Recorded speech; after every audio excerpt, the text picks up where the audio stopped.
All right, guys, welcome back to the April Patreon rewards video for VintageMagic.com. Thanks again, patrons, for all the support this year for 2018.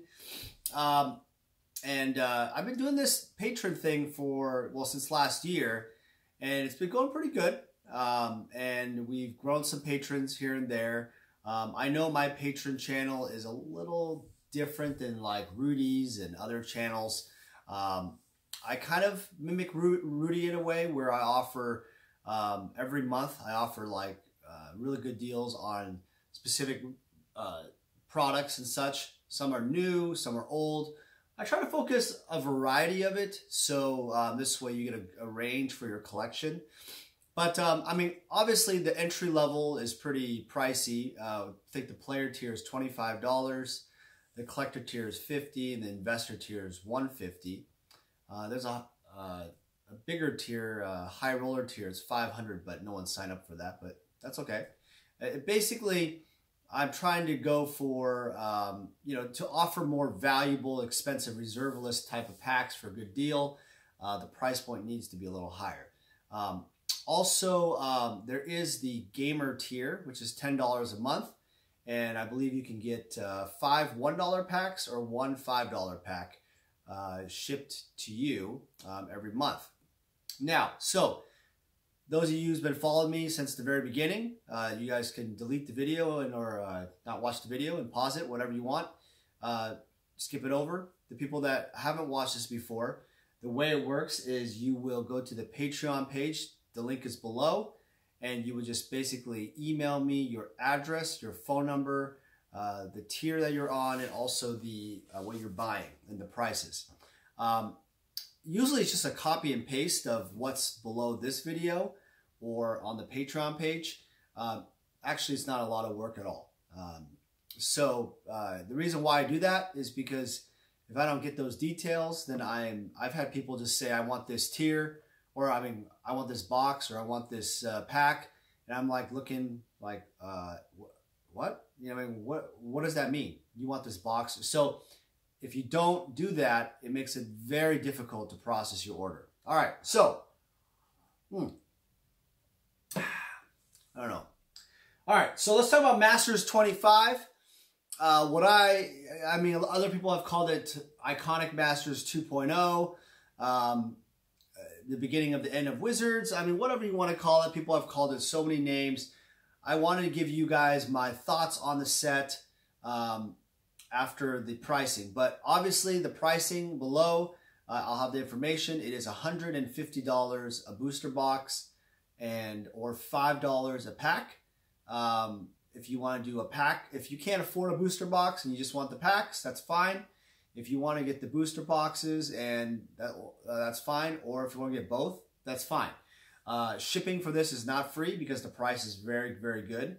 For $5 a pack at the booster pack price, I believe that is $120 a box.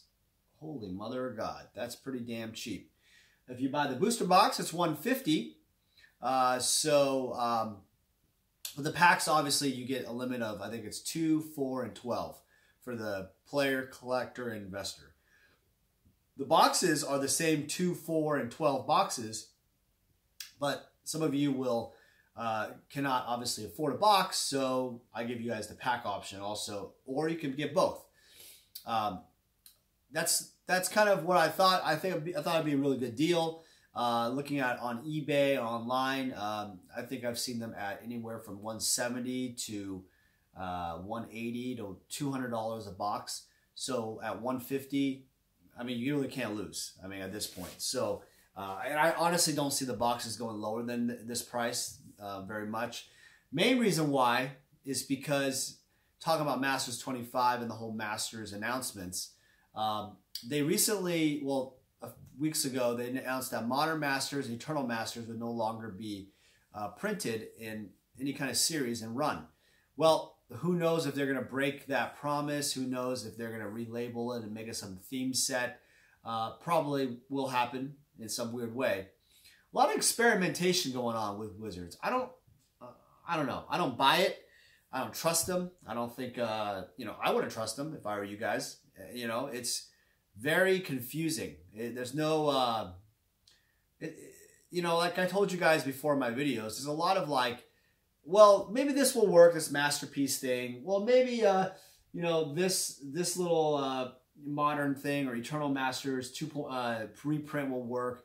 They don't know what they're doing. They call things weird names like Iconic Masters, but some of the cards in there aren't iconic at all. They call, you know, there's cards in this Masters 25 set that are excellent for the set, like Rishadan Port, Chalice of the Void, Jace the Mind Sculptor, Imperial Recruiter. I'm not sure if that's really iconic or Masters 25 level. I think Imperial Seal would have been a little bit more you know, better for that set. But, you know, regardless, it's just not a great conglomeration of all of the rich 25 years of Magic history. In fact, on the box, it says 93 to 2018, 25. And I don't know, man. I kind of feel like when you say something like Iconic Masters, or you say Masters, rich history of 25 years of Magic, I don't know. It's I probably say that there's a lot more cards that I could have thought about putting in this set. Now, there was this guy who posted the mother load of iconic or famous cards in those 25 years that they could reprint. And it was almost to the point of ridiculousness. I mean, that Snapcaster Liliana, the fetch lands, to Shivan Dragon, which is, you know, not that expensive, but still iconic. There's just a lot of iconic cards they didn't put out, like Termagoyf again. I really feel like there was an opportunity there, but, you know, people have been asking me also, do I think this is like Iconic Masters at all?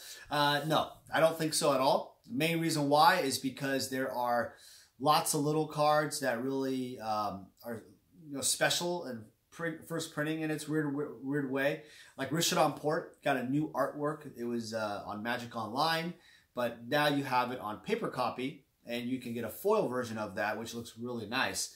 Looks kind of like a Final Fantasy video game type of thing, but doesn't mean that it's not a nice piece of artwork and collectible. So I think that card might hold around $50 to $60 as a regular card one day, and the foils could, you know, go anywhere from 100 to 150, maybe more. You know, so I really feel like Brainstorm, for example, with using the Eternal Weekend Legacy Prize. There's a tournament called Eternal Weekend annually, and the Brainstorm was for the Masters 25, or I'm sorry, the Vintage Masters online website thing. I'm sorry.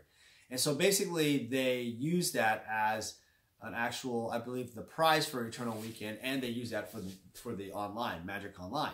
So that printing of the actual card never occurred. And, you know, as a first printing of it, and actually a card, it makes it very cool. And, you know, foil Brainstorms, as you know, are very popular, very valuable. I mean, the Mercadian Mask one is, I think, almost $100, right? It used to be worth more than that. So the whole point is that there's these pimp value of, you know, common or uncommon cards, but the thing is, they still have value into the box. So I think stuff like that, you know, there's the counter spells back, little things here and there. I think there's Street Wraith, you know, from Future Sight, you know, is there, and also you have the foil version of that. So you have lots of little cards here and there, and then you got the mythics that, you know, obviously were crappy, and then you got the good ones. Jace being the big, you know, top pull, I would say it's better than Imperial Recruiter, but I would say that Jace is kind of that, you know, they unbanned it from Modern, so now it's the market price has spiked quite a bit. But overall, you know, like looking at Masters 25, I feel like if you're, like I've been telling you guys before with all the new boxes, if you like support Rudy's channel, or you buy LGS boxes, you know, boxes from LGS stores, and you buy those boxes, and what you're doing really is, it's a great way to play Magic just for fun. And then if you're doing it competitively, that's fine too. You know, I think it's better to buy the singles, to be honest. It's cheaper.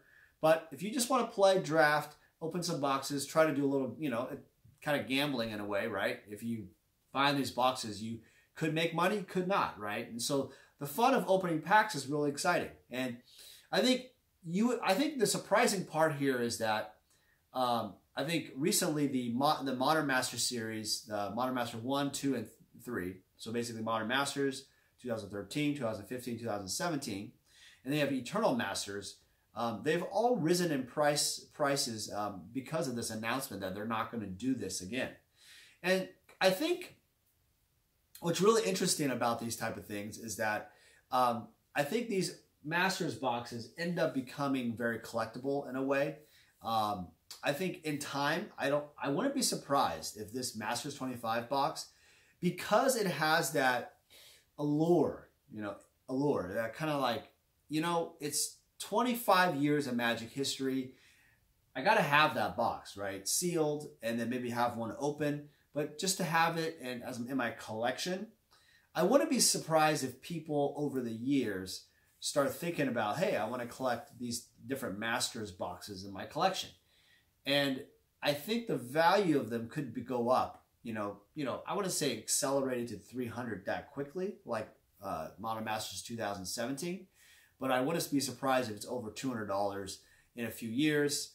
And then I probably would say even $300 in 5 to 10 years, So now that, I'm not saying that's a great investment, but there's other things you could do with your money. But, it's not something that's going to go to zero. I think like Journey to the Knicks and stuff like that, Born of the Gods, those boxes will probably never really go up for a very long time. And because the lack of firepower in those sets, and also the popularity wasn't that great either, and the overprinting, there's, I don't think they're going to be collectible either, right? They're just more of that within a certain block type of thing, the Theros block. And it wasn't like special enough, right? It wasn't like Dark Steel, which had so many iconic cards you could think about, and or Zendikar that had so much iconic cards in those blocks. I don't see those Journey blocks, the Theros blocks ever growing. Whereas the Masters set, in a weird Enigma way, it's kind of like Enigma. Like you kind of think about like, wow, these are the historical Masters sets. It brings them appeal to collectors. Like I want to own every Masters box. And, I think people will end up buying at least one of each box and just keeping them. I think it's something very special for Magic history, and, collectors will buy into it. Another thing, another quick channel update I will tell you guys is I will not be doing any other shows vending except GP Vegas this year in June. If you haven't booked your ticket, please book your ticket, because Rudy will be there from Alpha Investments, Edwin the Engineer, Open Boosters. These are all YouTube people, by the way. I'll have some other friends that I've known helping our table out. But this year is going to be very, very, very unique. It's not going to be just a bunch of pack openings. It's going to be a conglomeration of some pack openings to interviews to other content to a lot of fun things. We want to do a lot of unique content, maybe play some old school Magic with you guys. So be sure to get your ticket booked now. Do not delay. The hotels will be booked up pretty fast. Also, I will be at the Grand Prix Seattle. I will try to do some reviews of the show, some, obviously some footage and stuff, and we'll be playing some old school Magic. We'll probably have some special guests there, so you guys, there's definitely going to be some great content. Hopefully that comes out of that, and I look forward to, doing that for you guys. But again, this video is brought to you guys by the patrons and the people that are watching the YouTube channel in general. If you guys didn't watch the channel, if you guys didn't give me the feedback, if you guys didn't support the Patreon, if you guys didn't support my business in general, I wouldn't be able to produce the additional content as much. I would always do the videos in the sense that I enjoy doing the videos, but because of the speed of the growth and the monetary funding you guys have given some of it to for the Patreon, it allows me to do more videos and put out some great deals for you guys. Because honestly, these deals are I I wouldn't be buying Modern Masters boxes if the patrons weren't around. I don't know. Like I'm already running out of space in general, and I don't find that I need to get more. You know, I don't want to be like Rudy and have pallets of Masters and Dominaria boxes in my door.